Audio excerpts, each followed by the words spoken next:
Hey everyone, shalom y'all. Here we are from Dallas, Texas.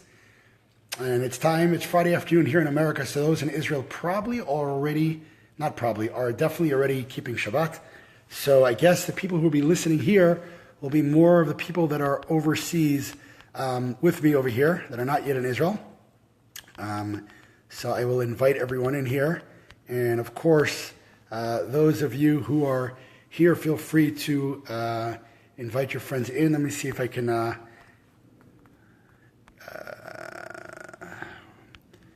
Let's see what else we can get in here. All right, so let's see who's in the house here. You got 10 people on. Let's see who's here. Shireen's here. Adam is here. How you doing, everyone? So this is a special short Dvar Torah coming in from Dallas, Texas. I really had Ariel. Hey, how are you? Arif Haroon is here. Shalom, Linda. Gary's in the house. How you doing? So this is happy Shabbat. Thank you. Shabbat Shalom, Adam. Gary is here. So I just want to let everyone know, for those of you who think that I'm still in Israel, no. I'm here in Dallas, Texas, and I have to tell you that the southern hospitality here has been amazing. Loud shout out to Linda and to Hillary, and really amazing help people have given me here in Dallas. We have an amazing event coming up Sunday night if you're in the Dallas area at the Hyatt Place, 5:30 in the afternoon. We are going to have an amazing event. I'll be talking about Israel and about the IDF, as well as, of course, launching some of the amazing campaigns we're doing for Standing Together. And then Tuesday, I will be in Lubbock, Texas. Of course, those of you who did not see the video, Shabbat Shalom, Abraham, Sue, how you doing? Thank you, Sue, thank you. Let me know we'll be in the New York area. So I will be in the New York area on the week of the 27th. Sue, you missed it, I missed it. So I want to talk a little bit about the Parsha this week. This week's a very, very special portion that we're reading. The name of the Parsha is Yitro. Yitro, of course, is Moshe Rabbeinu, Moses' father-in-law. And what's interesting is he wasn't Jewish. And specifically in the portion that's named after a non-Jew are the 10 Commandments brought in. It's really, really strange. We're going to talk about it in 1 second. Where and when are you in New Jersey? So I will be in New Jersey, again, New York, New Jersey, 27th, 28th, and the 1st. Thanks, Claudius. I appreciate it. So we're talking a little about this week's Parsha. And again, if everyone could just share this out to people who are in America right now, or England, or South Africa, wherever you are. Israel's already having Shabbat, so obviously not in Israel. But we're talking a little bit, hey Gary, we're talking a little bit about this week's Parsha, the Parsha of Yitro. And I mentioned that Yitro was Moshe Rabbeinu's father-in-law, Moses' father-in-law, and he was not Jewish. And specifically, that Parsha named after a non-Jew has the 10 Commandments in it, which is really, really. I want to talk a little bit about tell us a little bit, get to a better area. All right, here we are. Let's see what happens here. All right. So I just want to make sure I'm coming in clearly. So first of all, we want to understand why is the portion that's named after a non-Jew, especially the one that has the 10 Commandments in it. And number two, the whole story of Mount Sinai is very, very strange, right? It's national revelation, but on Mount Sinai, nobody was allowed to go up. Nobody was allowed to touch. In fact, God told Moshe very clearly that if anyone touches or goes up the mountain, they are punishable by death. So the question has to be asked, what is the benefit of having a national revelation on a mountain that nobody can go up? And if everybody can hear God anyway, then what's the difference? In other words, what's the problem? That's question number one. Question number two is, how is it possible that the nation of Israel made a golden calf, an idol, literally a day after Mount Sinai? They heard God speak. So those are two questions we're going to talk about, and what does it mean for us? So first of all, I just want to make sure that you can hear me, because on my phone it says that a connection is weak. So if you are here, please give me a thumbs up or a like or a heart or even a comment to let me know that this is coming in clearly, both the video and the audio. Gracie, how are you? Again, I'm asking everyone who's here. All right, what do we got? Oh, we got a heart. All right, just want to make sure the video and the audio is coming in clearly. So if you are on here, give me a thumbs up or a message to let me know the audio and video is coming clearly. I don't know what's going on here. My phone's going buggy. Very annoying. I'm trying to get a better signal in here. How about now? Can everyone hear me? Let me know if this is coming in clearly, and then we're going to continue. I don't know why the signal is so weak. Let me try to move around a little bit. Nobody's writing, so Ruth Shore is here. Shalom, Ruth. How are you? I'm going to move around a little bit to see if someone gave a heart. Does that mean you can see me and hear me? I just want to make sure everyone can hear me and see me before I continue. So please leave me a message. Cutting out occasionally. Okay. I'm going to try to do it from here and then see what happens, all right? And I apologize. I should have gotten the Wi-Fi from the area, but I didn't. All right, so we're going to talk about this week's Parsha. So number one, we asked the question, a very serious question. What is the purpose of doing a Mount Sinai when nobody's allowed to touch the mountain? None of the nation of Israel let it go up or touch the mountain. What is the point of having such an experience when we're kept away? That's number one. Number two is, all right, Gracie, all right, okay, I'm not going to do it. Number two is, how is it possible the nation of Israel made a golden calf the day after we heard God speak? So, number one, we have to take ourselves out of our little mindset in the year 2017 where we have to understand everything. And if we don't understand something, well, it can't be real or it can't be right. We are not the center of the world. This is really something that we have to understand as humans. We have an ego and we think the world is only for us. We could destroy what we want. We could do what we want with the world. And it's just not the way it works. So God, and when it comes to Torah, it's not about you. It's not about our comfort. Because if I want a cheeseburger, it doesn't mean I'm going to have a cheeseburger. There's something beyond my comfort, right? And today's world, the moral relativism in today's world is if I'm comfortable doing it, then I'm allowed to do it. No, that's not the way it works. At least not by Torah, it's not the way it works. Morality has nothing to do with our comfort zones. In fact, morality is almost crippling our comfort zones, right? So if a Jew, even though I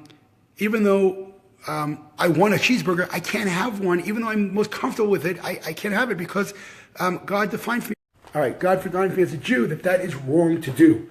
And therefore, no matter what my comfort level it is, I'm not going to have that cheeseburger, no matter what or how I'm feeling.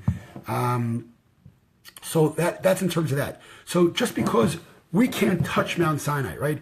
God said to Moses that I'm coming up Mount Sinai, I'm going to give, the nation of Israel the Torah. Nobody's allowed to go up, nobody can touch, right? So you can imagine the whining and the crying, the women's march. Oh, we want to go up. Oh, why can't we go up? No, it's not about your comfort zone. So Gary, God is holy. We are holy as well. At least according to Judaism, man is a spiritual being. According to Judaism, man is the son of God. All men and women and child are that is why, by the way, murder is so bad. Because when we murder someone, God forbid, we are actually, it's called in Hebrew, nitzotz Elokim. It's a spark of God. We're actually killing it's not real, killing a spark of God because each man and woman and child was created in the spark of God. That's why murder is so horrific, right? So when someone who doesn't believe in God, I'm not saying they're murderers, but they can't explain to me on a moral level why they're not allowed to murder. In other words, if they feel comfortable, they want someone's car, murder him. Why not?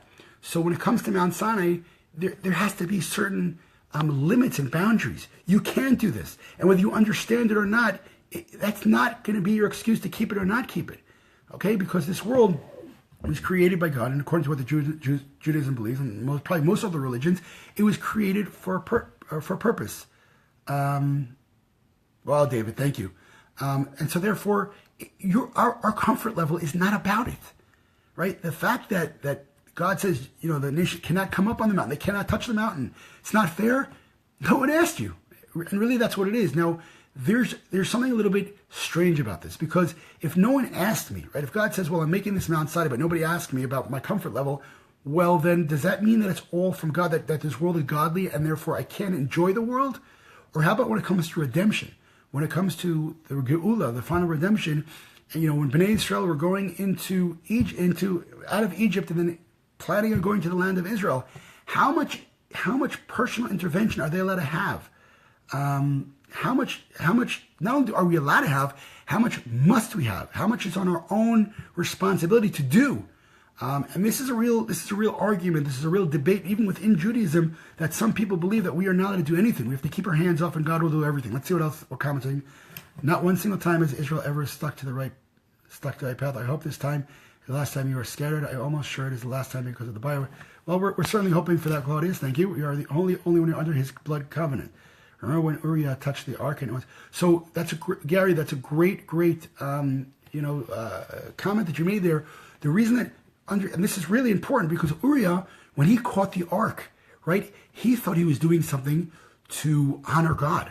He thought that the ark is falling, and how dare the ark touch the floor, and therefore he dove, and he caught it, right? So, we should put him on a pedestal. No, because the commandment from God was you may not touch the ark. It is beyond the human idea of holiness. Now, the word kadosh in Hebrew does not mean holy. The word kadosh means separate. We don't have a word holy in Hebrew. It's a Christian translation of the word kadosh. Kadosh does not mean holy. Kadosh means separate. When it says to the nation of Israel, kadoshim to you, it means you shall be separate by separate laws. It does not mean holy. Hey, Stephanie, how are you? So when it comes to Uriah, when he went to grab the ark, he went on his human intention. Yes, I want to save the ark, right? I'm doing my human thing, but God said you're not allowed to touch the ark. So if God gave you a man not to touch the ark, it is not going to touch the floor, and it has nothing to do with you. That was a mistake, but it's strange, right, Gary? Because he was trying to save, let's imagine that a Torah scroll is falling. We dive to save it, right? So here, Uriah thought he was doing the right thing, but he thought, that's the problem. His two first words is he thought. It's irrelevant what you think, what we think. The question is, what's the real definition of morality? Now, if we hold that kind of ideology, then the real question is, well, what role do we play in bringing the world up to the next level? Not only what role do we play, what role must we play? Are we allowed to play a role at all? Right? Or should we just take our hands off the wheel and say, well, God, take care of us? This is a famous story I used to tell my students, that somebody was drowning in the sea, and God sent him the Coast Guard. And the man is in the sea, and he's drowning, he's praying, God, please save me, please save me. He's crying with intention. And the Coast Guard, honks the boat, and the guy says, what? He says, we're the Coast Guard, do you need help? He goes, no, I'm waiting for God. The Coast Guard says, okay. He goes, next again, the man's crying and praying to God, please save me, please save me. And comes a cruise ship. Man overboard, are you okay? And the man says, go away, I don't want you to save me. I'm waiting for God to save me. And next a fisherman comes by and says, are you okay? And the man says, go away, I want God to save me. At the end of the day, the guy dies, he drowns. And he goes upstairs, and God says, he says to God, I don't understand. I had so much faith in you. Why did you let me drown? And God turns to him and says, you silly man, let you drown? I sent you the Coast Guard. I even sent you a cruise ship. I sent you the fishermen. Why didn't you grab on? And the man said, well, I was praying for you. Yes, and I sent you all things to save you. In other words, we don't believe in Judaism that it's going to come it's going to come within our world, and it's going to be tools that God gives us to use to make this world a better place. And therefore, according to Judaism, that's the issue. So what happens with Mount Sinai, this is really strange. Yitro, the non-Jew, he's giving Moses advice on how to run the nation of God. It's crazy. Can you imagine? It's almost audacious. It's like chutzpah. No, it's not chutzpah. It's real. And the idea is that it's in our hands to make things work. We have the rules, we have the regulations, we have the boundaries, but it's in our hands. And at the end of the day, the Mount Sinai is not going to keep us safe. That's a spark. It's a huge spark. But at the end of the day, it's our own efforts. So, and if we think that we're safe because we had a Mount Sinai, and again, the nation of Israel heard God speak, there's no question about it. But that will not keep your faith in line. Keeping your faith in line is hard work. And so that spark of Mount Sinai, 24 hours later, the Jews built a idol. Why? Because we thought those magnificent sparks, and that's not what keeps our faith alive. No. That is a spark plug. What keeps our faith alive is understanding that our personal comfort level has nothing to do with our belief in God. We are allowed to enjoy the world. We should enjoy the world, but within the boundaries of what God allows us to do. And that is how we bring this world up. And that's how we bring our body up. Our bodies and our souls are in constant fighting.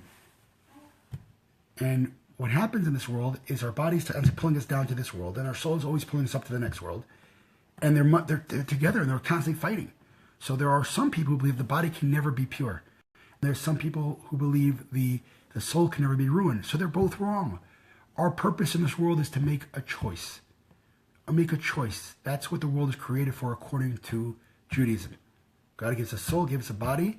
He gave us the tools to uplift our body and the soul, or gave us the tools to destroy both the soul and the body.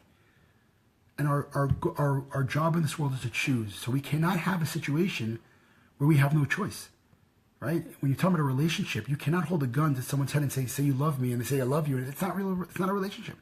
God created the world for us to build a relationship with him. Therefore, Mount Sinai was a very shocking thing.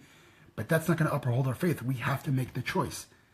And therefore, even if you're in the Garden of Eden, as Adam and Chava were in the Garden of Eden, and they saw God, they made the choice. They made the wrong choice. Even when we get at Mount Sinai, we hear God talk, we still are left with the choice. And the choice is always there. And it's not about what happened yesterday. It's about what happens today and tomorrow. And that's, I think, the message of this portion this week. And Yitro, that's right, the non-Jew. Because, I see this from the IDF style. I'm going and talking all around the place, and I have non-Jews constantly supporting Israel. And so they were like, well, that's not good. That's not good. Why is it not good? I think if people want to uphold and strengthen truth, that's a wonderful thing. And I don't think that whether you're Jewish or not, of course, the missionaries are a different story. We're not talking about that now. But certainly Yitro, who was Moses' father-in-law, who was not Jewish, to give him advice on how to rule the Jewish nation. Can you imagine? And Moses took the advice. And it did very good for the nation of Israel. So I think that our Shabbat Shalom, Gary, thanks for signing in. So do you go into the New Testament, or do you only read Kelly, I only read the old one. I'm Jewish, so we don't really accept the new one, but I don't want to discuss that now right here, okay? If you want to email me or message me privately, I can explain it. But if you're a Christian, that's fine. That's you, Say, I'm not going to criticize you for your faith ever. But in any case, I think that's our goal in this world, is to choose according to the laws that God gave us. And that is specifically why this portion of the Torah, which has the Ten Commandments, is named after a non-Jew, because we all have choices to make in this world. Okay, the Jewish nation's responsibility is to uplift the world and make the light in the world and show everyone, but it's not forcing anyone. Everybody has a choice. And in terms of non-Jews, they have the 7 mitzvahs of Noach, the Noahide laws. And that's it. Everybody has a choice, and our goal is to uplift the world into a spiritual level, and uplift our bodies into a spiritual level, and bring the whole world with us. All right, I'm wishing everyone a Shabbat Shalom from Dallas, Texas. And I will be going live. Kelly, thank you very much. I do appreciate that. You don't know how much, by the way. I think the world's going to a great place where Christians are supporting Jews and not stuck in the past, what happened in the past. So I thank you for that. Okay, people. I'm signing off. Thanks for listening. Have a Shabbat Shalom, everyone. We will be back Saturday night from a live event. And also Sunday we'll be in Dallas for a live event. And then Tuesday we'll be in Lubbock with a live event. And then we're flying out to Florida for some events there. If you know someone in Florida, definitely shoot me a line. San Antonio, Gary, you got to get me over there. We got to set up an event there.